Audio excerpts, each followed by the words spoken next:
I mean, applause and credit to the NHL and all the movers and shakers that made that tournament a thing for one simple reason.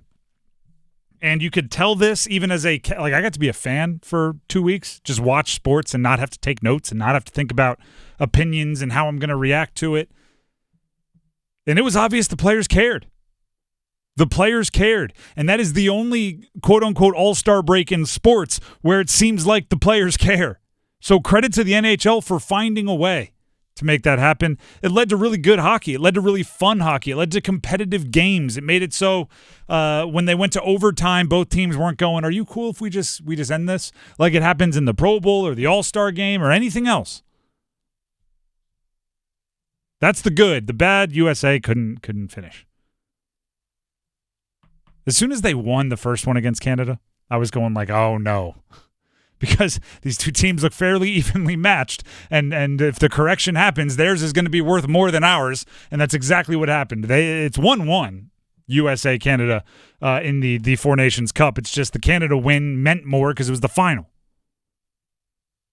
Now here's the tough part about it. The tough part about it is I'm not sure you change anything if you're Team USA outside of you hope that Austin Matthews is able to find the back of the net in overtime. They had multiple good looks for a 60-goal scorer in overtime to win the game, win the Four Nations Cup.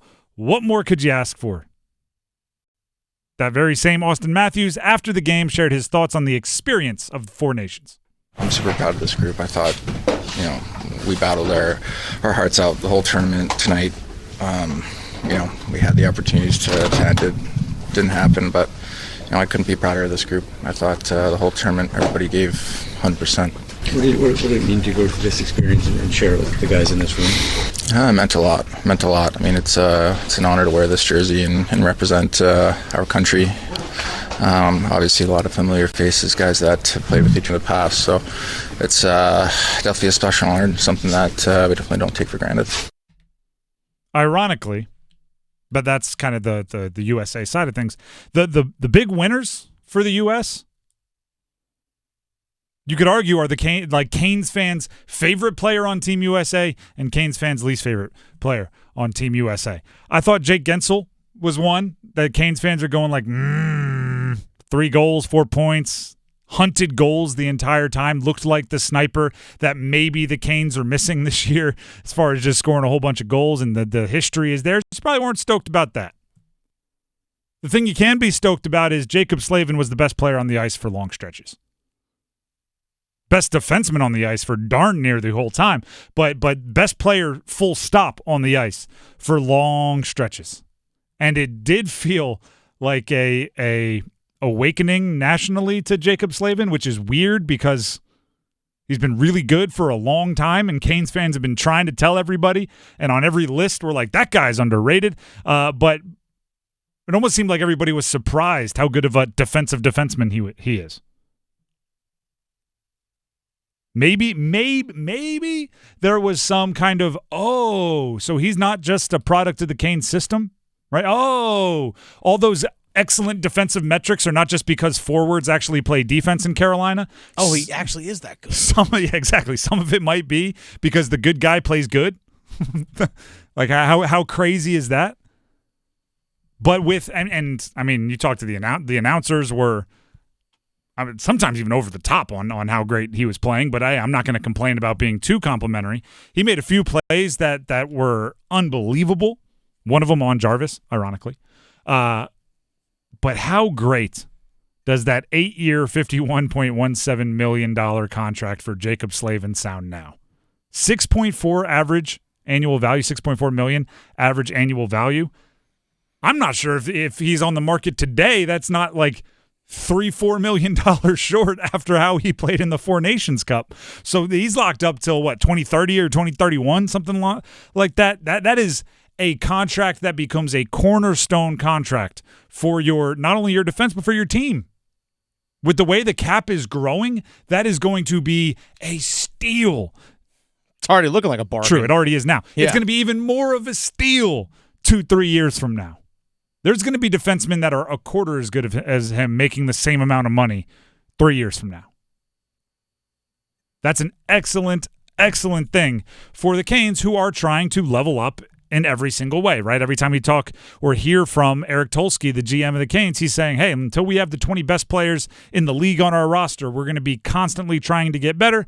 And the Jacob Slavin love fest coming shortly after he signs his contract is about the timing you want. You do have to tip your cap to Canada.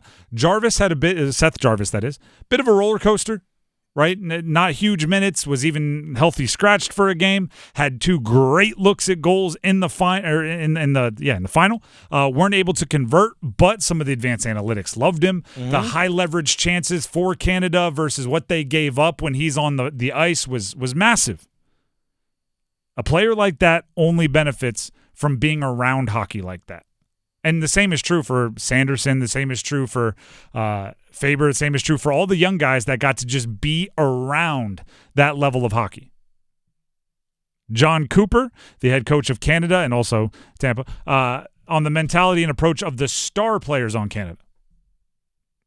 Fourth liners play different than first liners. And Connor McDavid being clearly one of, if not the best player in the world. And I can say this about all those guys. They all played with their talent, but they all played with a mentality of fourth liners. They did. The egos, there were none. And guys like Connor who could stroll in and say, give me the ice, give me this, give me that. Never. And when you have leaders and players of his talent, cheer as loud for the guys that are playing in front of him, while he's not on the ice, it kind of says something about how special he is. And that was what was special about this team. And that's great for Jarvis to be around. Rod Brind'amour on that exact phenomenon for his young star. Especially for a young guy, I think that's being thrust into that atmosphere with, let's face it, the greatest players in the game. That's special. And then I think really what'll come of it is he'll realize that there's not that much separation.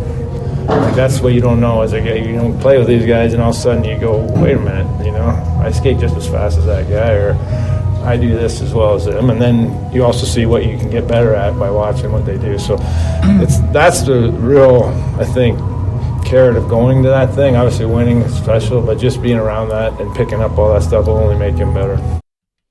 I think that first part is huge.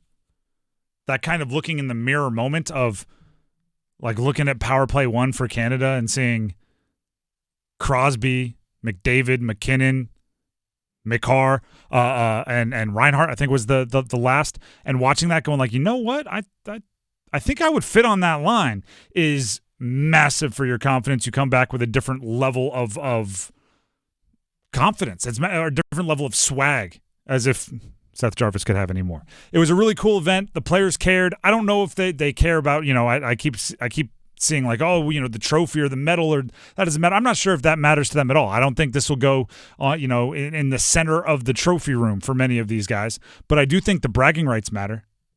I do think the wearing your country's jersey matters. And they did that. And now they get to come back and bring some of that swagger to the Canes, hopefully. At least hopefully Slavin brings the level of play he had, and Jarvis brings some more confidence.